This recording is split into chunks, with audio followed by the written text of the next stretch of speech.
민주연대 강은지 팀장 어서 오십시오. 네, 안녕하세요. 계속 우리 한국 상황 보도 많죠?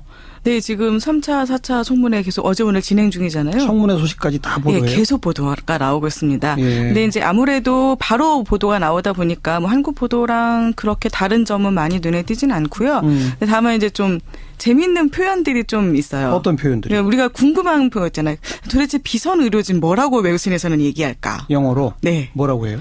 섀도이 닥터스라고 얘기를 하더라고요. 섀도이 닥터. 네, 그러니까 그림자 예. 의사들이다. 뭐 예. 그림자 속에 숨은 의사들이다. 이런 예. 표현들 쓰고요. 예. 그리고 보안 손님 많이 나오잖아요. 지금. 네, 최순실 네. 김영재 그래서, 원장 이런 사람. 네. 네. 그래서 그대로 번역을 했더라고요. 그 세큐리티 게스트다 이렇게 표현을 하고 있고요. 예. 사실 재밌는 표현, 가장 재밌었던 표현은요. 우리가 이제 그 박근혜 대통령이 세월호 7시간 도대체 뭘 하고 있었나. 그래서 여기서 뭐 미용 시술 받았다, 뭐 머리를 했다, 뭐 이런 게 쭉 나오잖아요. 네. 그거를 UPI 통신에서 한마디로 그루밍 하느라고 그랬다는 그 의혹이 나오고 있다. 그루밍?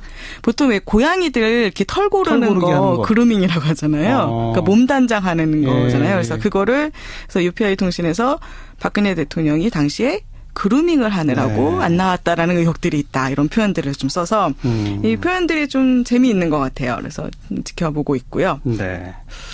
그리고 네. 북한에서 청와대 공격 시뮬레이션 군부대 네, 주말에 했죠. 네. 거길 김정은이 직접 가서 네. 뭐 격려도 하고 했다. 그래서 뭐 크게 웃는 모습 뭐 이런 그래서 게 혹시 현재 우리 한국의 정세가 불안하니까 네. 혹시 북한에 무슨 도발 이런 게 있는 거 아니냐라는 그렇죠. 그런 불안 같은 거 있지 않습니까? 그거는 외신들이 좀 주목할 것 같은데 어떤 보도들이 외신에서도 많이 나오고 있어요. 그래서 지금 뭐 예를 들면은 이제 그 12월 9일자 이거는 좀 바로 탄핵 그날 나온 보도긴 한데 그런데 이제 외신의 기조는 보면은 북한이 이제 도발할 것이다. 이런 한국의 정치적 불안 상황을 악용할 것이다라는 우려가 있는 건 사실이다. 그런데 그럴 가능성은 그렇게 높지 않다라는 게 외신의 전망이에요. 예. 그래서 한국의 혼란이 자동적으로 북한에 좋은 소식이 되는 것은 아니다라는 게 예를 들면 CNN의 결론이었어요. 근데 이런 결론들이 나오게 되는 이유가요. 네. 북한에게 한국이 1순위가 아니라는 거예요.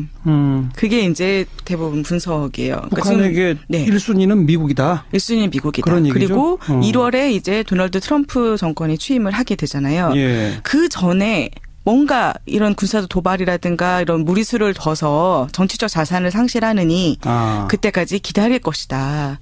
그래서 뭐 악용할 가능성 뭐 없지 않아 있지만 가능성 오히려 높지 않다라는 전망들이 나오고 있고요. 정확한 분석이죠. 네, 그래서 예를 들어서 그 디플로매트지의 영국 리즈 대학의 에단 포스터 카터 교수가 기고한 글 같은 것도 보면은요. 이런 이야기 같은 얘기 하면서 그래서 미국 정권 교체되는 1월까지 북한은 가만히 지켜볼 것으로 이제 전망이 된다. 그러면서 이런 얘기를 합니다. 오히려 위기는 적이 아니라 동지에게서 올 수도 있다. 거기서 말하는 동지는 바로 미국입니다. 도널드 트럼프 어떻게 할지 모르니까. 미국의 대한반도 정책이 어디로 튈지 지금 모르는 상황이기 때문에 그것이 우리에게 한국에게 더 위기가 될 수 있다라는 얘기인데요. 이런 전망이 재미있는 거는 미국과 중국과 일본이 모두 같은 얘기를 하고 있다는 거예요. 미중일 언론이? 네, 그렇습니다. 그래요? 네, 그래서 예를 들면 요미우리 신문 같은 경우도요. 12월 10일자 사설에서 지금 그 여러 가지 우려를 하면서 그래서 한국의 불안정이 이제 영내 안보와 한일 관계에 영향을 미칠 것이 우려된다. 뭐 이런 얘기들을 하는데 그렇지만 그 북한의 위협 가능성 그렇게 높지는 않다고 보고 있고요. 다만 여기서도 우려하고 있는 거는 한국의 불안 상황이 혹시 한미일의 공조관계에 악영향을 미칠 것. 그것을 우려하고 있어요. 그래서 중국 언론에서도 비슷하게 지금 한국의 상황, 한국 생각보다 잘 적응하고 잘 위기를 통제해 나가고 있다. 그런데 한국을 가장 걱정시키는 거는 바로 도널드 트럼프 정부에서 한미동맹이 어떻게 변화할 것인가 하는 것이다. 이렇게 전망을 하고 있어요. 네. 정리하자면 한국의 정세는 혼란스럽지만 잘 관리가 되고 있고 북한의 도발 위험 있긴 하지만 지금 북한은 도널드 트럼프 취임 그래서 미국과의 어떤 대화 물고 이걸 기다려보느라고 도발 안 할 가능성이 크다. 그 사이에 뭔가 정치적 무리수를 뒀다가 그게 악영향을 미칠 것을 우려해서 일단은 지켜볼 것이다라는 거죠. 오히려 트럼프의 한반도 정책이 어떻게 되는지 네. 그걸 더 주시해야 한다. 네, 그렇습니다. 그것이 지금 예측 불가능하다는 거예요. 그래서 오히려 북한보다 알겠습니다. 미국이 지금 예측 불가능하다 이런 전망인 건데요. 그 표현이 딱 맞네요. 위기는 적인 북한이 아니라 네. 동지인 미국에서 올 수 있다. 그렇습니다. 그 말이군요. 네. 그런데 또 한편으로 그래서 이렇게 그 북한의 도발 가능성 높지는 않지만 예. 그래도 있을 수 있다는 거잖아요. 예, 예. 그 완전 배제할 수는 없으니까요. 그런데 예. 만약에 그렇게 북한이 군사적 도발을 할 경우에 그런데 한국이 제대로 대응을 할 수 있을 것인가에 대해서는 우려의 목소리를 내고 있어요. 왜요? 대표적으로 이제 니케이 아시안 리뷰에서 나온 것들을 볼 수 있는데요. 예. 그러니까 이게 문제가 황교안 대통령 대행이 대통령만큼 결단력 있는 정책을 추진할 그런 권위도 또 그 책임성도 없다는 부분인 거죠. 그래서 예를 들어서 그 니케이 아시안 리뷰 같은 경우는요. 2004년 사례를 들어요. 그래서 노무현 대통령 탄핵 당시에 고건 국무총리가 63일간의 대행 기간 동안 혹시라도 정책 노선 변화로 해석될 수 있다는 우려 때문에 말과 행동을 극도로 아꼈다. 그랬죠. 그냥 네. 관리를만 했죠. 네. 예. 그래서 북한의 도발이 있을 경우에 여기에 대해서 어떻게 대응할 것인가에 대해서 황교안 총리가 결단력 있게 대응을 하지 못할 수도 있다. 그래서 그것이 위기가 될 수도 있다라는 분석을 알겠습니다. 나오고 이건 뭐 꼭 황교안이기 때문이라기보다는 그렇죠. 권한대행 체제라고 네. 하는 것 자체가 좀 네. 그런 약점이 있을 수 있다. 그런 지적이더군요. 네, 그런 지적과 함께 이제 황교안 총리에 대해서도 일단 북한 문제를 다뤄본 적이 전혀 없는 사람이다라는 점은 네. 지적을 하고 있죠. 이런 건 좀 귀담아 들어야죠, 네. 사실 우리가.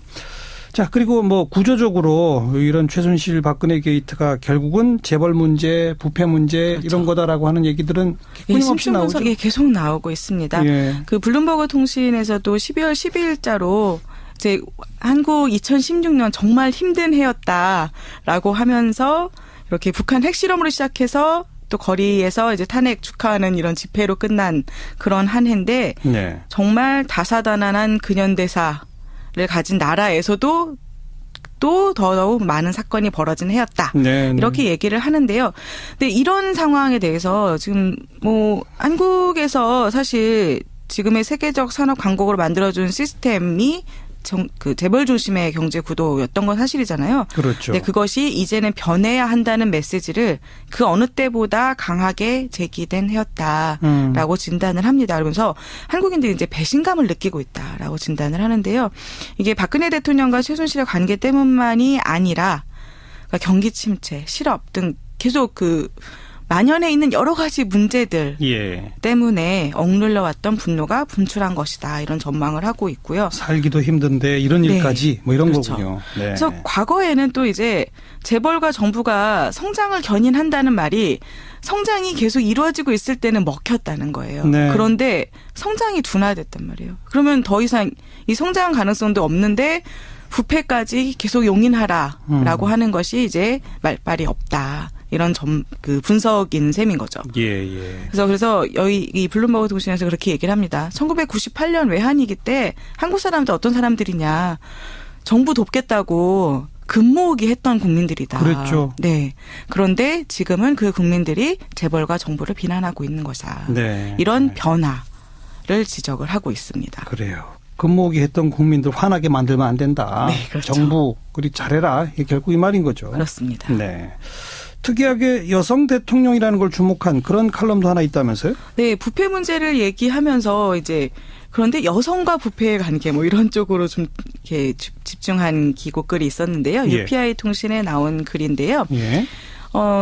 뭐 지금 이제 한국에서 벌어진 이 사건이 한국 기준으로도 엄청난 사건이지만 국제적 파장은 더 크다라고 얘기를 하면서 또 이번 사건 보통 사람들이 생각할 때 여성이 남성에 비해서 상대적으로 부패에 그 강하다. 그러니까 부패하지 않다. 그렇죠. 이런 상식적인 그런 가정이 있단 말이에요. 이 네. 여성 정치인들이 많아지면 그 나라의 부패 지수가 조금 낮아진다. 그렇죠. 뭐 이런 얘기 네, 그래서 사회가 좀 더 네. 투명해지고 네. 정직해진다. 뭐 이런 얘기가 있었는데 그런데요? 이번 한국 박근혜 대통령 스캔들로 인해서 그 상식이 종말을 맞았다. 깨졌다. 네, 그렇게 얘기를 합니다. 예. 그래서 이제 부패는 성별과 무관하다는 것이 사실로 드러났다. 라고 얘기를 합니다. 네. 그래서 박근혜 스캔들 때문에 여성이 부패에 덜 취약하다는 상식은 사실이 아닌 것으로 판명됐다. 이렇게 얘기를 하고 있는데요. 전 세계 여성 정치인들이 화내야 되겠네요.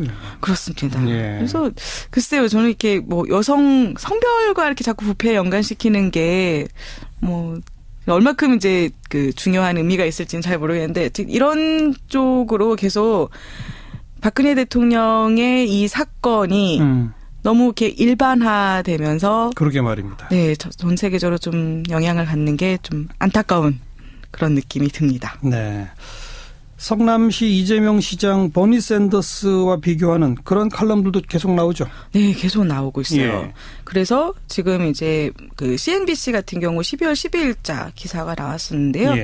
그러니까 뭐 브렉시트라든가 또는 미국에서 도널드 트럼프 대통령 당선이라든가 또는 이탈리아 총리 마테오 렌치 사임에 기여한 반체제 흐름이라고 표현을 하고 있고요. 네. 그 반체제 흐름이 한국까지 전파됐다. 그래서 스스로 버니 샌더스라 칭하는 한 정치인이 유권자들의 마음을 사고 있다. 이렇게 얘기를 합니다. 네. 그런데 이제 이 글에서는요. 또 재미있는 것은 2017년 대선의 또 다른 유력주자 중 하나인 안철수도 버니 샌더스와 비교된 적이 있다라고 이야기를 해요. 그래서 예. 안철수가 이야기했던 교육개혁, 복지, 재벌개혁 이런 것 때문에 버니 샌더스랑 비교가 됐었는데 그런데 안철수와 이재명 중 그러면 비교해보면 누구의 가능성이 더 높냐라고 네. 했을 때 대부분의 사람들이 분석가들이 이재명이 그래도 더 가능성이 높다라고 보고 있다고 얘기를 합니다. 그래요. 네. 그런데 CNBC 보도는 네. 이재명 시장은 되게 좋아하고 안철수 의원은 싫어하겠는데요.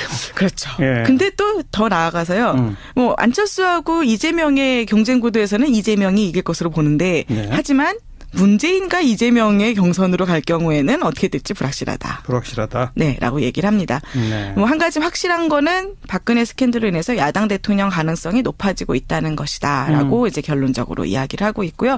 그래서 만약에 반기문이 온다고 하더라도 반기문이 이 새누리당에 대한 국민적 경멸을 극복하고 뭐 대통령이 된다거나 할 수 있다면 그거야말로 깜짝 놀랄 만한 일일 것이다. 라는 이야기까지 같이 그렇죠. 하고 있습니다. 야당의 집권 가능성이 높아졌다. 네. 그런데 어느 후보가 될지는 아직은 모르겠다. 그렇죠. 뭐 뻔한 얘기네요. 듣고 네. 보니까. 그리고 뭐 이건 해외 토픽 등등에 나올 만한 얘기인데. 네, 정말 부끄러운 일인데요. 성형수술 광고 뭐 이런 걸 주목하는 언론들도 있다면서요? 네, 로이터 통신에서 나온 보도인데요. 네.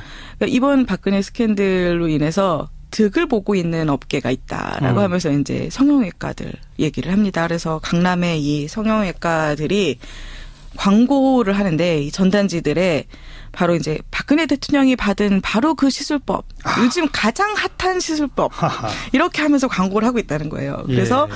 뭐 전단지에 청와대 그림 아예 실어서 광고하기도 하고요. 그래서 그 이제 또 박근혜 대통령이 맞았던 주사다라고 하면서 이름을 아예 VIP 주사 네. 이렇게 해가지고 예. 판매하는 그런 성형외과들도 많이 나왔다라고 하면서 예. 이 기사에서는요. 그 한 성형외과 컨설턴트의 말을 인용을 합니다. 뭐라고요? 성형외과 컨설턴트가 이렇게 광고를 하는 이유들에 대해서 이 박근혜 대통령 탄핵됐고 지지율 5% 아래로 추락했지만 그래도 사람들한테 박근혜 대통령이 롤모델이라는 거예요. 그래서 박근혜 대통령을 좋아하느냐 아니냐하고는 별개로 비욘세 따라하듯 대통령을 따라한다. 네, 네. 라고 이제 이야기를 하면서 그렇기 때문에 이것을 광고에 이용해서 지금 돈벌이를 하고 있다. 이런 기사가 이제 나왔습니다. 해외 토픽감이네요. 네, 그렇습니다. 여기까지 합시다. 오늘 수고하셨습니다. 네, 감사합니다. 국제민주연대 강은지 팀장이었습니다. 뭐 예. 그림자 속에 숨은 의사들이다. 이런 예. 표현들 쓰고요. 예. 그리고 보안 손님 많이 나오잖아요. 지금. 네, 최순실 뭐 네. 김영재 그래서, 원장 이런 사람. 네. 네. 그래서 그대로 번역을 했더라고요. 그 세큐리티 게스트다 이렇게 표현을 하고 있고요. 예. 사실 재밌는 표현, 가장 재밌었던 표현은요. 그러니까 이제 그 박근혜 대통령이 세월호 7시간 대체 뭘 하고 있었나. 그래서 여기서 뭐 미용 시술 받았다, 뭐 머리를 했다, 이런 게 쭉 나오잖아요. 네. 그거를 UPI 통신에서 한마디로 그루밍 하느라고 그랬다는 그 의혹이 나오고 있다. 그루밍? 보통 왜 고양이들 이렇게 털 고르는 소식이 되는 것은 아니다라는 게 예를 들면 CNN의 결론이었어요. 네. 근데 이런 결론들이 나오게 되는 이유가요. 네. 북한에게 한국이 1순위가 아니라는 거예요. 그게 이제 대부분 분석이에요. 북한에게 네. 1순위는 미국이다. 1순위는 미국이다. 그런 얘기죠? 그리고 1월에 이제 도널드 트럼프 정권이 취임을 하게 되잖아요. 예. 그 전에 뭔가 이런 군사 도발이라든가 이런 무리수를 둬서 정치적 자산을 상실하느니 그때까지 기다릴 것이다. 그래서 뭐 악용할 가능성 뭐 그루밍이라고 하잖아요. 그러니까 몸단장하는 거잖아요. 그래서 그거를 그래서 UPI 통신에서 박근혜 대통령이 당시에 그루밍을 하느라고 안 나왔다라는 의혹들이 있다. 이런 표현들을 좀 써서 이 표현들이 좀 재미있는 것 같아요. 그래서 지켜보고 있고요. 네. 그리고 그 북한에서 청와대 공격 시뮬레이션 군부대 네, 주말에 했죠. 거기 김정은이 직접 가서 뭐 격려도 하고 했다. 그래서 크게 웃는 모습 이런 그래서 혹시 현재 우리 한국의 정세가 불안하니까 네. 혹시 북한에 무슨 도발 이런 게 있는 거 아니냐라는 그런 불안 같은 거 있지 않습니까? 그거는 외신들이 좀 주목할 것 같은데 어떤 보도들이 외신에서도 많이 나오고 있어요. 그래서 지금 뭐 예를 들면은 이제 그 12월 9일째 이거는 좀 바로 탄핵 그날 나온 보도긴 한데 그런데 이제 외신의 기조는 보면은 북한이 이제 도발할 것이다. 이런 한국의 정치적 불안 상황을 악용할 것이다라는 우려가 있는 건 사실이다. 그런데 그럴 가능성은 그렇게 높지 않다라는 게 외신의 전망이에요. 그래서 한국의 혼란이 자동적으로 북한의 민주연대 강은지 팀장 어서 오십시오. 네, 안녕하세요. 계속 우리 한국 상황 보도 많죠? 네, 지금 3차, 4차 청문회 계속 어제 오늘 진행 중이잖아요. 청문회 소식까지 다 보도해요? 네, 계속 보도가 나오고 있습니다. 근데 이제 아무래도 바로 보도가 나오다 보니까 뭐 한국 보도랑 그렇게 다른 점은 많이 눈에 띄진 않고요. 다만 이제 좀 재미있는 표현들이 좀 있어요. 어떤 표현들이? 우리가 궁금한 표현 있잖아요. 도대체 비선 의료진 뭐라고 외신에서는 얘기할까? 영어로? 네. 뭐라고 해요? 섀도이 닥터스라고 얘기를 하더라고요. 섀도이 닥터. 네, 그러니까 그림자 의사들이다.